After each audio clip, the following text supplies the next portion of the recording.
So Yeah. my question for you, because you and I both have seen really good franchise opportunities and really bad ones, what are the areas that you drill down into where you find yourself going, oh my God, this is snake oil and this is a train wreck? That's a great question.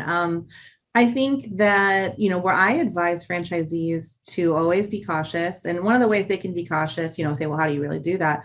Is to talk to other franchisees. Okay. Mm-hmm. Um, and there's a few topics. One of them is that, like every business nowadays, there's a lot of things that are outsourced, right? It's not just the franchisor that provides all the services to you that you might need, right? They're going to tell you you have to use this vendor and you have to use that vendor for this. You don't really know when you sign up what those costs are. Yeah. Whether it's how much is it going to cost for food? I have a client right now who for many years they had their restaurant business, and they were allowed to use for the Midwest, like Gordon Food Services, GFS, which is a large food supplier out here. We also have Cisco, but they were in GFS. As they've learned, was significantly less expensive. They were forced to switch to Cisco about a year ago, and the Cisco prices, for like basic No. things like olives, you have like a 5 pound, whatever container of olives in brine, and it's like 30% more. Yeah.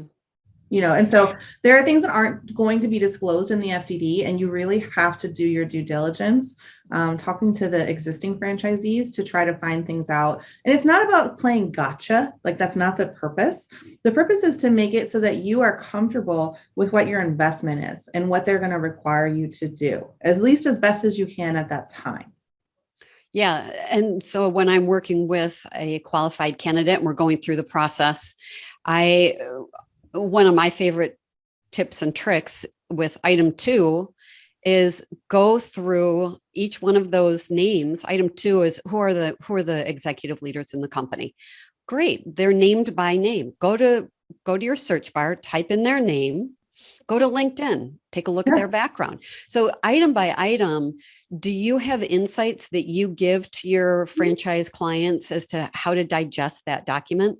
Yeah, I do. And we definitely go through those things together. And, specific to your point about item 2, which is the background of the leadership, depending on the size of the franchise concept, the people who are disclosed in item 2, you might see them, at discovery day as a candidate, and then you'll probably never talk to them again, because there's a lot of people who don't make it into item 2, because item 2 is only people who have true decision making, Right. high level authority. That's who gets disclosed in item 2. There's mountains usually of other people, directors and vice presidents and customer support and Mm-hmm. this and that, whatever title, who are never going to be in there, but they are actually, when you have a question and your computer, your software, your POS isn't working, like, that's who you're going to call.